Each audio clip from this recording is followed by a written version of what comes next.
आप सभी का स्वागत है सक्सेस की 98 में। ग्रुप डी का फॉर्म फिलअप किए हैं, ये तो आपको याद होगा ना, भूल तो नहीं गए ना। मैं एक बात बोल दे रहा हूं आप सभी को, आप दिन भर कुछ भी करिए, लेकिन आपका जो लक्ष्य है, जो आपने फॉर्म फिलअप किया है ना, वो आपके दिमाग में होना चाहिए। क्योंकि एक बात याद रखिएगा, फॉर्म तो करोड़ों लोग फिलअप किए, करोड़ों लोग, लेकिन एक बात याद रखिएगा, सीट ना बहुत कम है और फॉर्म बहुत ज्यादा गिरा है। तो आपको एक सीट के ऊपर, आप ये मत सोचना कि फॉर्म कितने लोग फिलअप किए हैं, क्या फिलअप किए, कंपटीशन बहुत ज्यादा है। आपका नजर ना सिर्फ एक सीट के ऊपर होना चाहिए कि अगर ये एक सीट मुझे मिल गया ना, तो मेरा जिंदगी जो है ऐसे ऐसे पूरा पलट जाएगा एकदम। तो अपना सिलेबस जो है ना, वो पूरा अच्छे तरीके से कंप्लीट रखिएगा।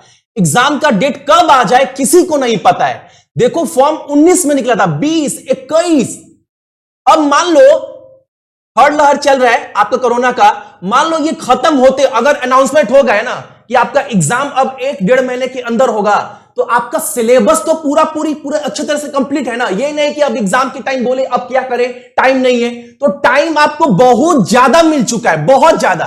अब आप ये सोचो कि आपका सिलेबस में क्या क्या चीज जो है वो बाकी है, ये अब आपको सोचना है। अब बहुत कम टाइम है। और एक बात मैं बता दूं, जिनका भी मैथ, देखो अभी भी ना मैं बोलूंगा ना, बहुत समय आपके पास है। आपने आज तक क्या किया उससे कुछ फर्क नहीं पड़ता, मैं बराबर क्या बोलता हूं। अब आप क्या कर रहे हैं ना, इससे आपके आने वाले कल में फर्क पड़ेगा। कल से ना ग्रुप डी का भी जो क्लास है मैं स्टार्ट करवा रहा हूं, क्योंकि आप बोलेंगे भाई जीडी का भी तो क्लास कल से स्टार्ट करवा रहे हैं ना। तो एक बात पहले मैं आप सभी को क्लियर कर दूं कि जीडी और ग्रुप डी, इन दोनों का सिलेबस जो है ना, जीके, जीएस, करंट अफेयर और आपका रीजनिंग का, वो एक जैसा है। रीजनिंग में जो आपको वहां पढ़ना है वही ग्रुप डी में पढ़ना है, एक दो चैप्टर ज्यादा पढ़ना है, ठीक है। मैथ में भी वही पढ़ना है, मैथ में आपको ग्रुप डी में त्रिकोणमिति थोड़ा ज्यादा पढ़ना है। करंट अफेयर, जीके, जीएस सब सेम है। टाइमिंग एक बार आप नोट कर लीजिएगा, पूरा बेसिक से कराऊंगा, पूरा बेसिक से। और कोशिश करूंगा ना 1 से 1.5 महीना के अंदर आपका पूरा सिलेबस कंप्लीट कर दूं। क्लास के टाइमिंग को कल से देख लीजिएगा। करेंट अफेयर आपको 10 से 12 मिनट के अंदर डेली पढ़ना है, इससे ज्यादा करेंट अफेयर को टाइम नहीं देना है, जो सुबह 8 बजे कराऊंगा। जीके जीएस का जो सेट 3 बजे करवा रहा हूं ना, सभी बोल रहे हैं भैया ये सेट ना बहुत इंपॉर्टेंट है, आप पूरा एग्जाम बेस्ड क्वेश्चन है।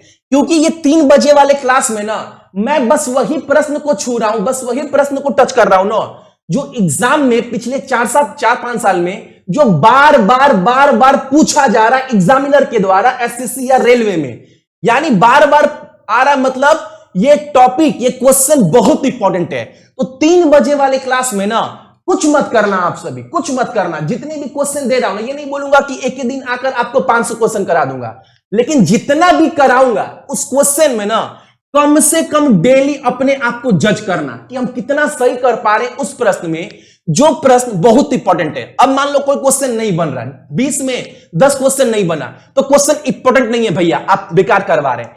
आप गूगल कर लीजिएगा एक एक क्वेश्चन को, या पिछले 2-3 साल के जो एग्जाम हुए ना, हर क्वेश्चन को बार बार रिपीट किया गया, वही करवा रहा हूं।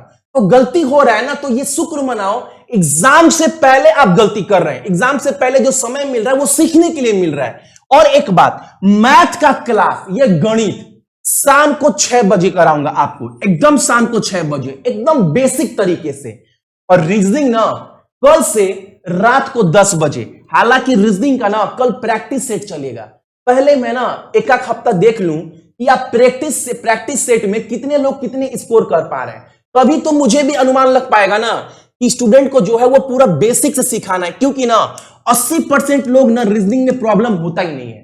तो एक हफ्ता शुरुआती के ना रात को 10 बजे जो है वो सेट कराऊंगा, बस सेट रीजनिंग का।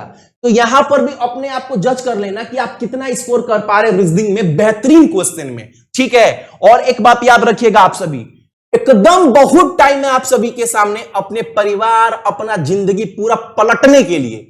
मैंने क्या बोला? पलटने के लिए। फॉर्म जो है वो पूरा भरा है, पूरा हिंदुस्तान।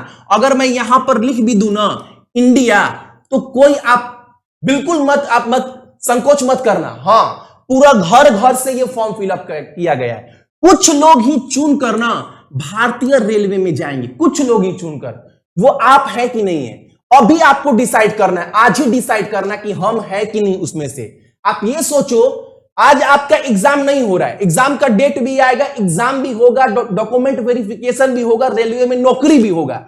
तो आप ये सोचो, जिस दिन ना रिजल्ट आएगा रेलवे का और जिस दिन होल्ड लगा रहेगा, रिजल्ट आ गया, रिजल्ट आ गया, आपको भी बहुत लोग ऐसे होंगे ना, रिजल्ट देख भी नहीं करेंगे, अरे हम तो इसी तरह तुक्का मार कर आ गए। तो वो छोड़िए, वो छोड़िए, आप ये एटीट्यूड लेकर ना जिंदगी में सफल नहीं हो सकते। लड़ना पड़ेगा एक एक चीज के लिए, एक एक सीट के लिए। तो आप अभी से अपने आप को ना एक अच्छा योद्धा की तरह तैयार करिए, ताकि आप लड़ सके, भिड़ सके अपने आप को। और जिस दिन रिजल्ट आए ना, रिजल्ट आने से पहले अपने आप को ना इतना बेचैन कर दीजिए ना कि रिजल्ट में हम देखना है, रिजल्ट देखना है। बहुत लोग ऐसे भी होंगे, अरे रिजल्ट क्या देखना है, मेरा नहीं होगा, ऐसे भी होंगे। तो आप अपने आप को उस तरह बनाइए कि नहीं, रिजल्ट देखना है, शायद मेरा हो जाए, हमने अच्छा एग्जाम दिया है। इस तरह अपने आप को काबिल बनाइए, क्योंकि टाइम है।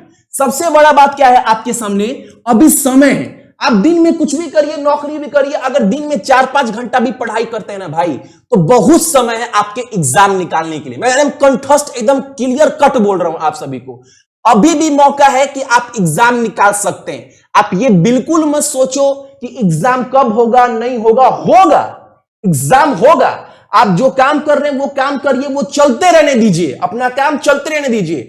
लेकिन जो लक्ष्य है ना, इससे आप बिल्कुल भटकिएगा मत, क्योंकि ये लक्ष्य ना, मैं बार बार एक ही बात दोहरा रहा हूं, ये लक्ष्य ना आपके साथ साथ आपका क्या, मैं बोर्ड पे देखो अच्छे से, इसको मोटा से क्या लिख रहा हूं, अपने परिवार के कंडीशन को एक बार आंख बंद कर देखिए। आप सभी जितने लोग भी देख रहे हैं, एक बार देखो, अगर मेरा नौकरी हो जाए तो क्या क्या चीज सही हो सकता है। एक बार सोचो, अगर एक बार एग्जाम निकल जाए ना बाबू, तो पूरा फैमिली का लाइफ ना बदल सकता है।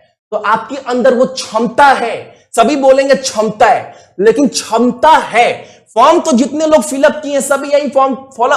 अच्छा, कोई 500-500 रुपया किसी का बेकार जाता है, क्यों फॉर्म फिलअप किया है भैया? फॉर्म इसीलिए फिलअप किया है सभी को कि एग्जाम निकालना है। सभी फॉर्म फिलअप किए, क्यों? क्योंकि एग्जाम निकालना है। तो आप ये सोचो, उतने लोगों में से ना अगर आप भी फॉर्म फिलअप किए और आपको लगता है कि आपके अंदर क्षमता है और आप एग्जाम निकाल सकते हैं और आपका एग्जाम निकल गया, तो ये जो परिवार है ना बाबू, खुशी का ना लहर दौड़ जाएगा आपके परिवार में। आप समझ रहे हैं? इस चीज को बहुत बारीकी से समझिए आप सभी। मैं आपको क्या बताना चाह रहा हूं, एकदम कट टू कट डिटेल में समझो बाबू। मैं आपको बहुत ना एकदम डीपली समझा रहा हूं, डीपली। अगर एग्जाम नहीं निकला ना किसी कारणवश, या आपने बहुत मेहनत किया या मेहनत नहीं किया, चलो इसी तरह एग्जाम दे दिया, एग्जाम नहीं निकला, तो जैसे आपका जिंदगी चल रहा है ना वैसे ही चलेगा।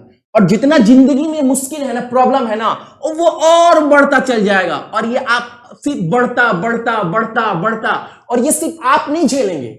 ये सोचो, आपके साथ साथ ना, फिर से मैं लिख रहा हूं, अगर एग्जाम नहीं निकला तो आपके साथ साथ दोबारा से ना आपका परिवार झेलेगा।